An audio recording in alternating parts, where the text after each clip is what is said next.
Sekarang saya mempersilakan Yang Berhormat Haji Tuan Muhammad Sarifuddin bin Tuan Ismail, Pengerusi Jabatan Kuasa Pertanian, Industri Asas Tani, Bioteknologi, Teknologi Hijau dan Alam Sekitar.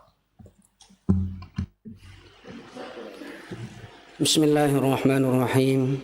Assalamualaikum warahmatullahi wabarakatuh.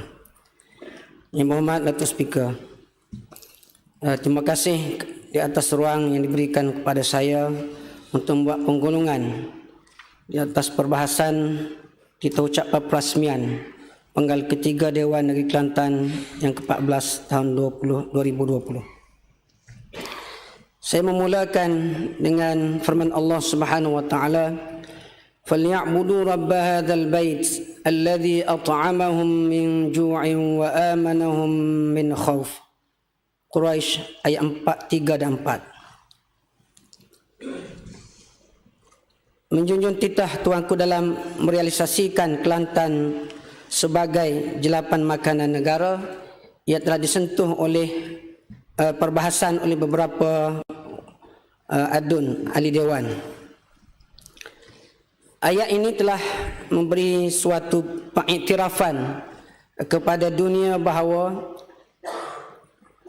food security ataupun keselamatan makanan merupakan asas yang terpenting dalam kehidupan, sehingga dikaitkan ubudiyah kepada Allah Subhanahu wa taala tidak akan berjaya dilakukan dengan baik sekiranya proses al-it'am alladzi at'amahum min ju', proses menyediakan makanan kepada kehidupan manusia dan juga kestabilan negara tidak berlaku.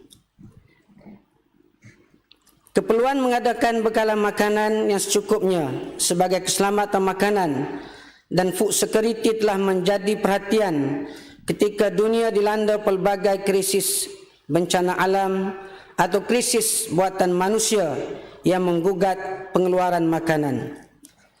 Antaranya seperti kemarau, banjir, gempa bumi, pencemaran, ketandusan tanah, kepupusan ikan, konflik dan peperangan, serta gangguan terhadap rangkaian bekalan makanan.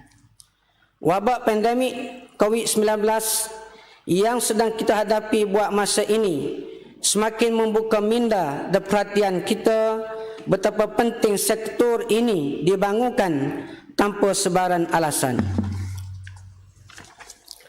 Pertanian adalah sektor ekonomi yang penting bagi negeri Kelantan, kerana sebahagian besar dari penduduk negeri Kelantan masih bergantung kepada pertanian secara tradisional sebagai punca sara hidup seperti bertanam padi, berternak, menanam sayur, berkebun, buah-buahan dan menanam tanaman komoditi.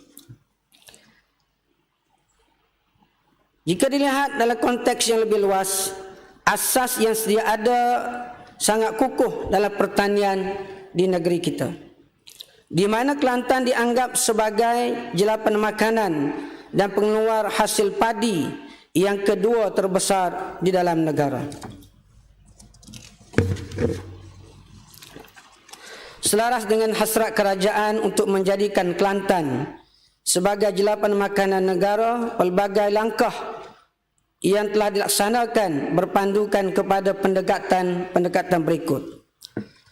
Pertama, meningkatkan produktiviti pengeluaran hasil pertanian, khususnya padi, melalui membaik pulih tanah, penggunaan baju-baju berkualiti serta memastikan infra pertanian sesuai dan mencukupi. Yang kedua, mewujudkan pertumbuhan industri baru yang berimpak tinggi dan komersial. Yang ketiga, meningkatkan penggunaan teknologi pertanian moden dan cekap. Yang keempat, menggalakkan perkembangan industri hiliran dan pemprosesan produk asas tani yang bernilai tambah. Yang kelima, mengukuhkan sistem pemasaran pertanian. Yang keenam, meningkatkan kecekapan tenaga kerja dalam sektor pertanian. Seterusnya, menggalakkan penyelidikan dan pembangunan pertanian. Yang berhormat Datuk Speaker, ada 5 ahli dewan yang telah bercakap tentang pertanian, khususnya revolusi industri 4.0. Bidang pertanian memerlukan generasi muda, terutama yang memahami Internet of Things, IoT, dan data raya adalah contoh kemajuan terkini dalam agenda pertanian di negeri ini untuk memulakan amalan pertanian pintar. Ia sejajar teknologi automasi yang menjadi tren global semasa dalam revolusi industri 4.0. Ringkasnya, pertanian pintar mencakupi optimasi input air, baja, kawalan makhluk perosak dan peralatan bagi meningkatkan hasil, kualiti dan produktiviti tanaman dengan menggunakan teknologi maklumat seperti satelit, drone, kecerdasan buatan, peralatan atau perisian ramalan cuaca. Kita dapat memastikan jenis tanaman, tanah yang diperlukan, itu sifat tanah, dan kesesuaian tanah untuk mengelak pembaziran dan dapat menjimatkan tenaga dan masa.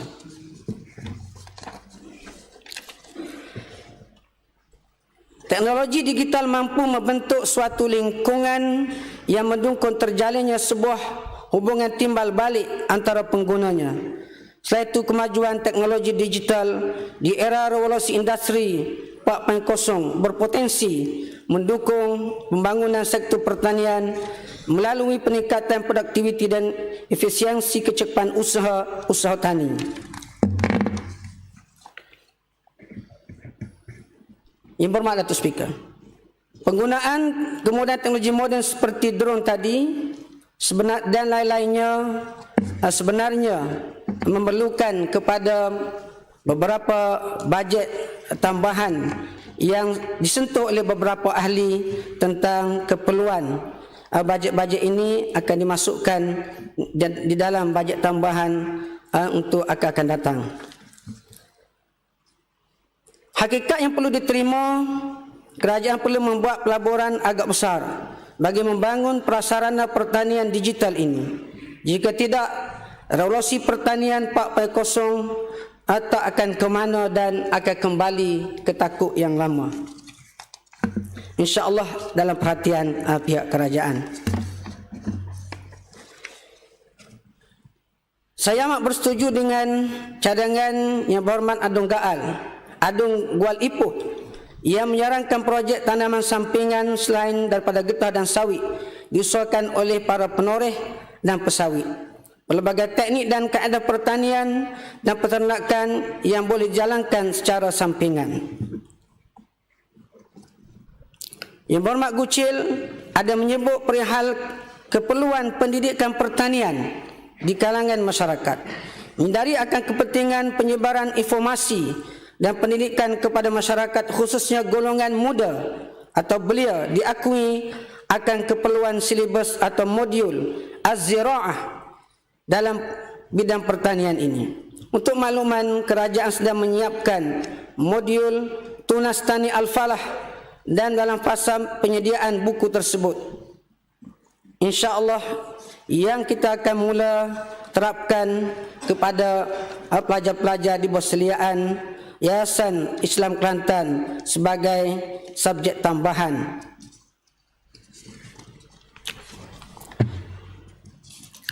Luahan dari Adung Galas berkaitan tanah Felda dan Kesedah.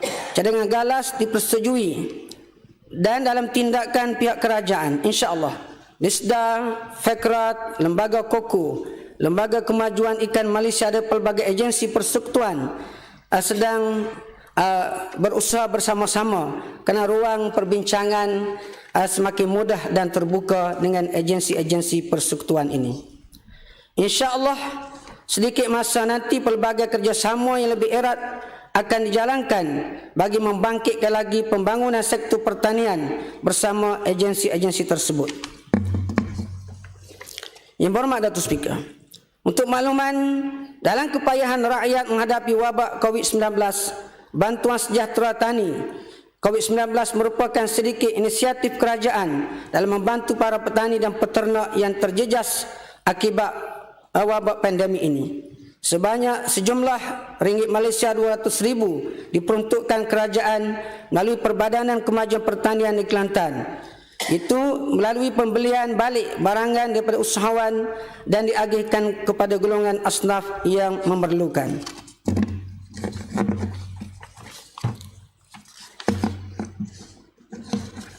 Saya mewakili portfolio pertanian, industri asas tani, bioteknologi, teknologi hijau dan alam sekitar menerima dan menyokong idea dan perkongsian minda dari ahli-ahli Dewan Negeri yang mengambil bahagian dalam perbahasan semalam. InsyaAllah setiap satu yang itu akan diperhalusi dan diambil tindakan yang sewajarnya bagi meningkatkan kecekapan dalam menyemai dan menuai hasil yang diimpikan oleh kita semua. Sekian. Assalamualaikum warahmatullahi taala wabarakatuh. Waalaikumsalam warahmatullahi taala wabarakatuh. Sekarang saya persilakan Yang Berhormat Meja Bersara Datuk Haji Muhammad Anizam bin Abdul Rahman, Pengerusi Jawatan